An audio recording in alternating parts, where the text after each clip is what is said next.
I have a Jupiter 37A 135mm 3.5 lens here that I'm going to be disassembling.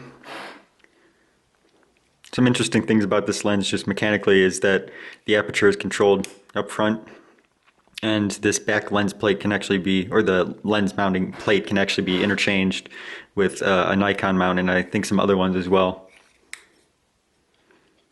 It also has a 12-bladed aperture. So to start, I'm going to remove this back lens mounting plate. This lens, it's actually easier to go in from the back of the lens to take it apart compared to a lot of other ones, and it uses almost all slotted screws. So I'm going to remove this back mounting plate to start off. There's 3 screws on it, and you can use these, just loosen them up a little bit to adjust where the screw mount falls on the lens. So you can actually rotate that around, but in this case I'm just going to take them fully off.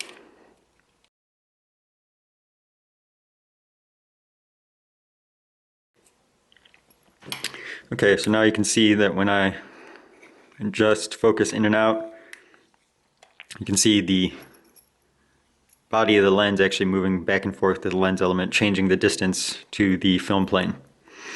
So now I'm going to take out these 2 metal bars here that prevent this top, when I rotate focus back and forth, that it keeps this top element, this top body section aligned with this bottom body section. So I'm just going to remove those. There are 2 slotted screws on each one, and it's easier to take this out when it's all the way adjusted forward.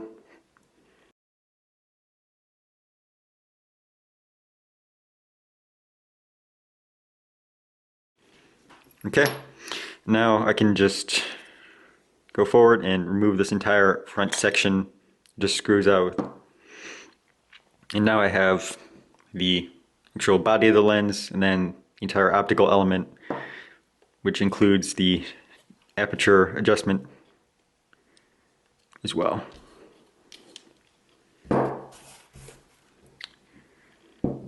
So for the body element, you can actually remove these pieces with these screws here.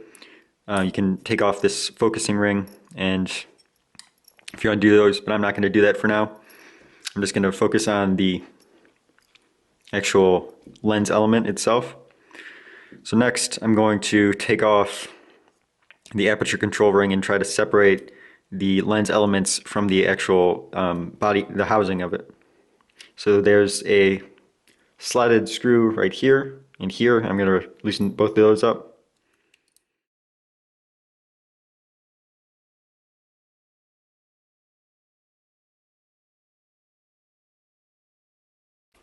Now I can move this whole back section. Here it just screws on.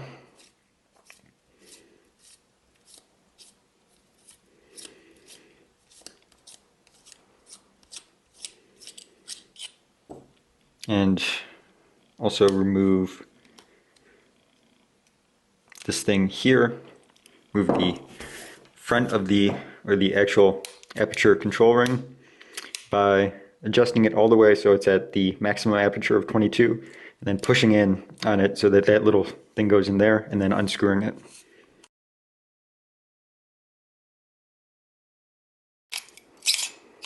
Okay, so now the aperture control lever should just come out as well.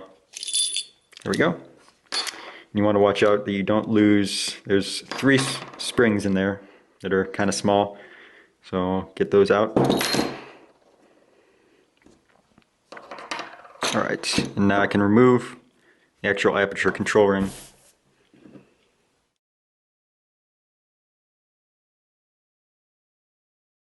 Next, to get access to the aperture blades, I'll remove this back black ring here. It's holding in the back lens elements. So to use that, there are 2 slots here, and I can just use a spanning wrench to loosen those up.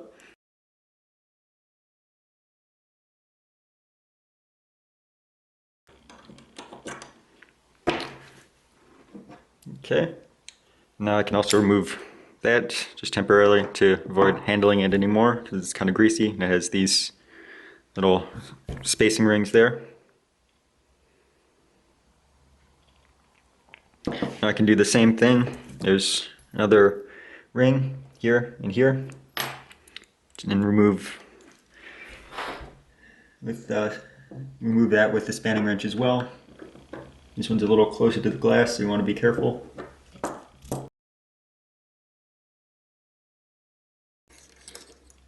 Okay, put that aside. Now the back lens element should just fall right out there. You can carefully set that somewhere. Now you can actually directly access the aperture blades, but since I've removed the aperture control mechanism to actually move those back and forth, or the diaphragm control, to just stick something in this little peg here, and I can just move those back and forth. Unlike a lot of other lenses, when you move the aperture control ring, it actually directly controls the aperture instead of having a spring or something else. So if you only need to clean one side of the aperture blades, you could just skip all the other steps and just remove that back lens element. But in this case, I need to get to both sides, so I'm going to continue on. So next I'm going to get access to the aperture blades on their own and remove the front elements of the lens. So to do that, I'll start by removing this nameplate. There are no areas to use a spanning wrench here, so you just have to unscrew it. I already have done this, so I can just loosen it with my hands, but if not, you can use some sort of rubber ring and a pipe and press on it to actually unscrew it if it's stuck there a little bit more. So I'll just remove that.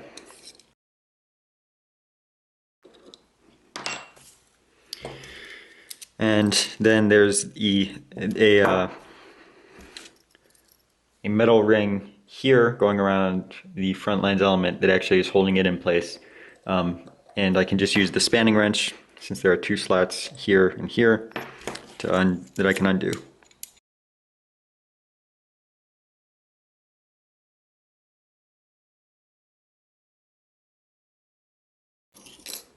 Okay, so now I can remove that ring.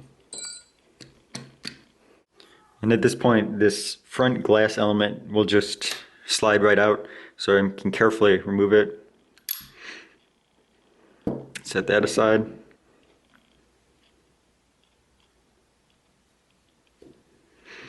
And again, there's another metal ring here to remove the rest of this glass, with two slots for the spanning wrench. You do the same thing, just loosen that up and remove it.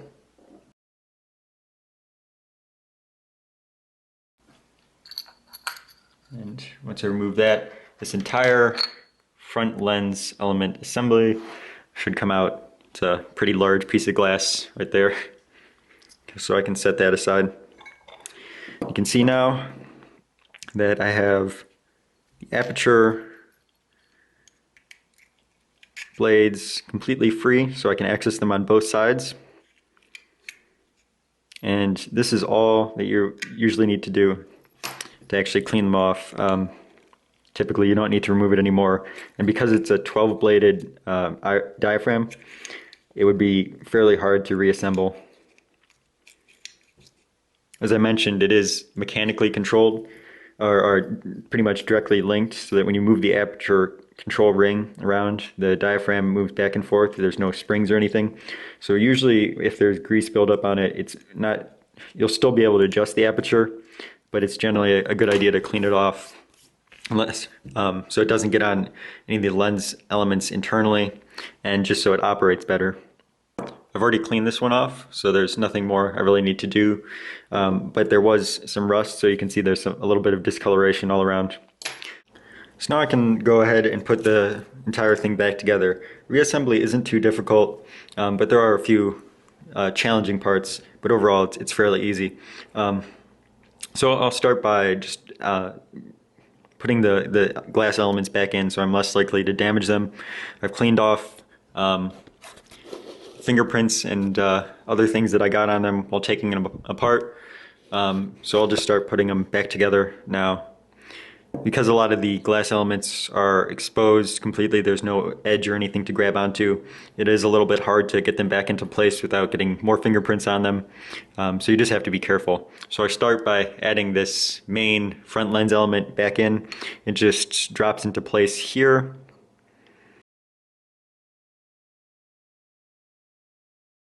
So that just goes in there.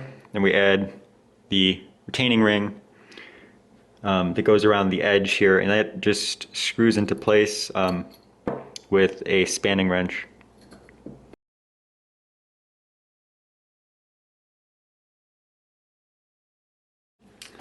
So next comes this larger front glass surface that's what's actually exposed when you reassemble the camera. This one doesn't have a nice ring on the edge, so just try to grab it by the side as best as possible and position it back in place. Let me actually blow out this back side of it as well.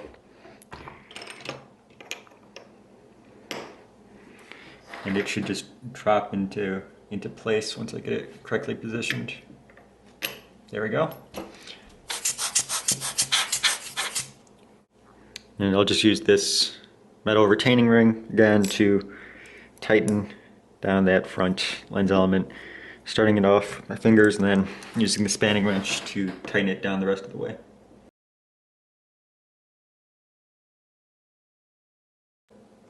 Okay, so that's all pretty much secure. I did get some more fingerprints on there, but I'll remove those later.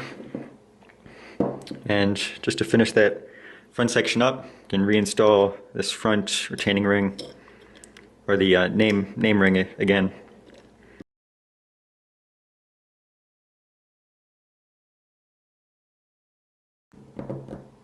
You can just tighten it down with your finger since there's no spot for the spanning wrench on that one. So next I'm going to reassemble the aperture mechanism and the rest of the front element of the lens. So I'll get these two rings that I took off earlier, the 3 springs, and the aperture ring itself.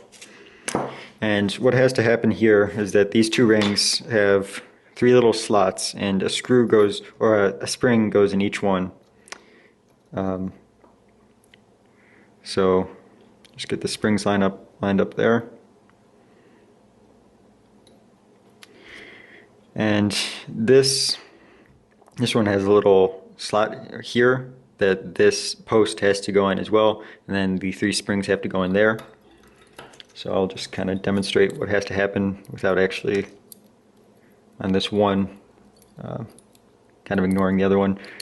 So that goes in there, and when it goes all the way together it should be flat. And what this actually does is that it makes, there's this little tiny post here that's pushed up against these things here, which is what actually makes the clicking sound when you move the aperture control ring back and forth. So to start actually reassembling this, I'll take this aperture control ring, just slide it on over here. You can line it up anywhere, as long as it's over these rings. I think it's easier. And then I'll take this one with the post here and slide it in here. It actually might be easier to get the spring set in place without that on there. So let's put a spring in each of these little divots here.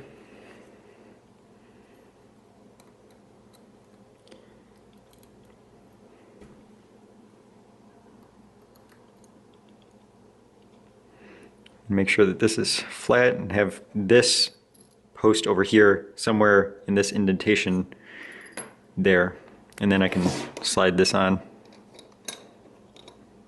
and make sure that this ring is flat. Looks like I lost one of the springs in there, so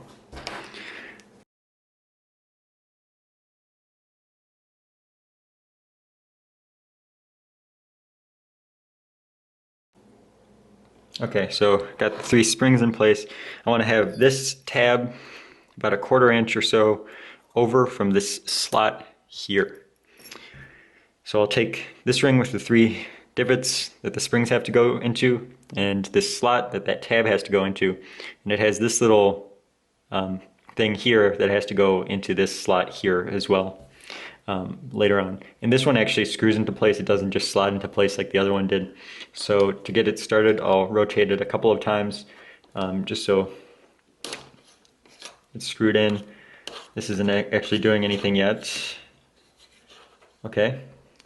Now I'll line up this thing here, the slot on this other one.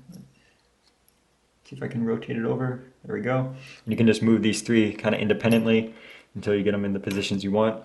And then I'll press up on this bottom one and move this back and forth until this here goes into there. It should kind of go flat right there. And holding that in place, I'll rotate the entire thing over. And you want to hold this in place so that the springs don't come out of their slots, which is a pain because then you have to redo everything.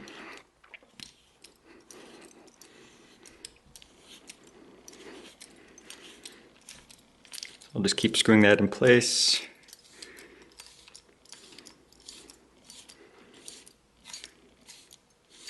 Until it gets pretty tight.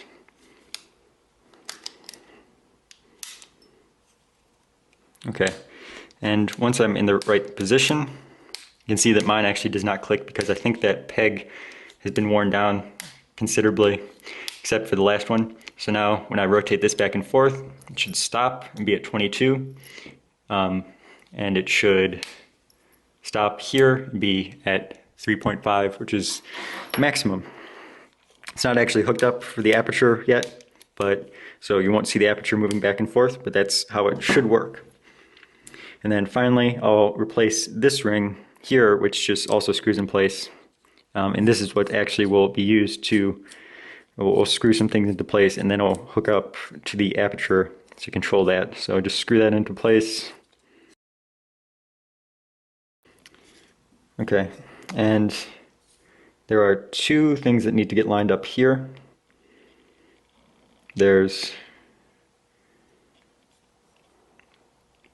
So this has 2 little slots here. One of them goes into this thing here, which actually is what controls the aperture, and the other one goes into here and just keeps that locked in place so that the aperture moves back and forth instead of when you move this ring instead of the entire assembly. So I've just lined up this thing here. It's probably easier to, let me adjust this to be over there so that those 2 are lined up. So this is at the maximum aperture or the minimum aperture of 22, and it has these 2 little screws that go in place here and here. So I'll just tighten this one in.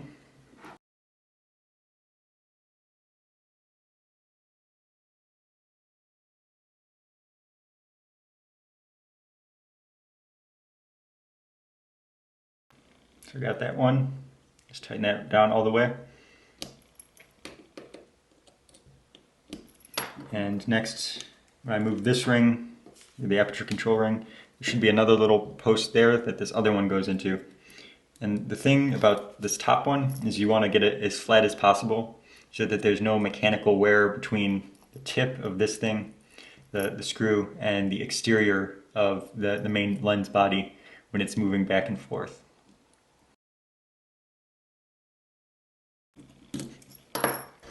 So I'll try to get this so that it's pretty tight and that there's not much sticking up when I move my finger over there, so it's not going to wear back and forth. So now if you actually move the aperture back and forth, it should control go to the maximum, fully open, minimum, fully closed. So now it should be completely working there. Next we have to thread this back in so that the focusing works again. So put this back into the body. And to start with that, I'm going to put on these threads here that mount onto this element here. These threads have a little post right here on this one. It's sticking down on this side, and this side goes into, that little post goes into here. And you also want to make sure that you put these protective rings back on just around there before putting it in. So stick those on, and then I'll line up the post, which is over here, with that slot that it goes into, and just slide that into place. If that post comes out, you can press it back in, and it should move back and forth a little bit. So next, to tighten it down and lock that in place, we use this thicker metal retaining ring here. Just screw that back on and finish up with the spanning wrench. Make sure it's tight and that the threads no longer move back and forth at all. So when I try to move them, they don't move up or down or back and forth rotating wise. So to thread this back into the body, the thing you need to be careful of is getting this aligned correctly. You want to have this dot, which marks the current aperture setting, so that it's aligned with this focus thing, the focal distance here. So those two need to be aligned. And most of the lenses that I've seen have markings that actually will help you. So if you look on here, there's a little line right here that's marking there. And then there's two markings over here that's showing you where this needs to go. If you actually remove the focusing ring here, which I would recommend against unless you're really needing to clean this entire thing well, then you'll need to realign everything. But in this case, since I did not do that, I'll just line this up with there and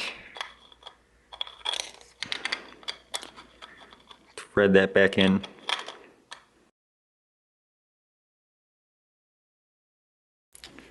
And when it's all the way tightened in, you should see that this can line up with there.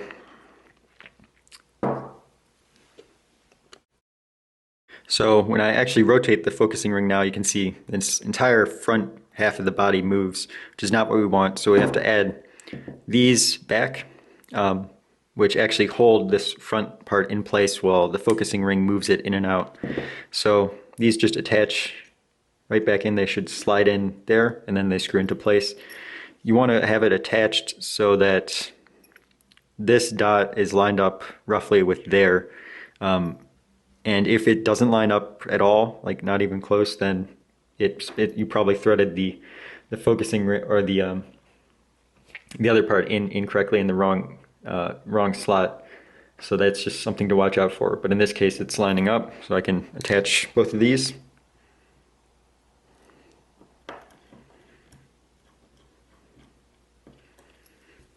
And get this other one in as well.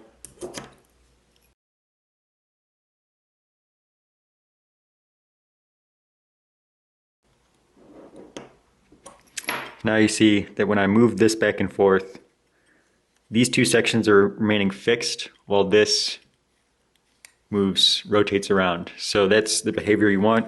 And again, this line should have the dot there, so that you move this back and forth as well. The dot remains in the same spot, lined up with there. And you can check, make sure everything's working. It all looks pretty good. So to finish up, I'll just reattach this mounting plate on the back. It just slides in with these screws loosened up, and then you can tighten this in, these 3 screws.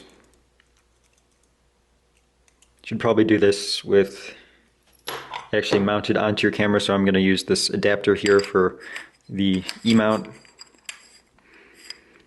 so that when it's tightened down all the way, you want to have whatever's the top of where you're looking down will actually be lined up correctly with these lines here, so you can see everything. So I can just slide that independently of the ring, and that looks pretty good. So I'll just tighten that into place.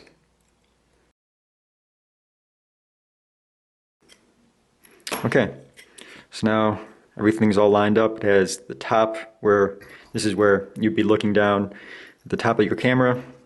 It has this middle line here that's showing the focal distance, and then this dot showing the current aperture setting there. And it's all lined up correctly, and everything seems to be working well. Still some fingerprint marks on the front of the lens there, but that's easy to remove, or just on the exterior element during reassembly. So I can fix that easily. But overall, not too difficult to take apart, just a little trouble getting the springs and everything lined up.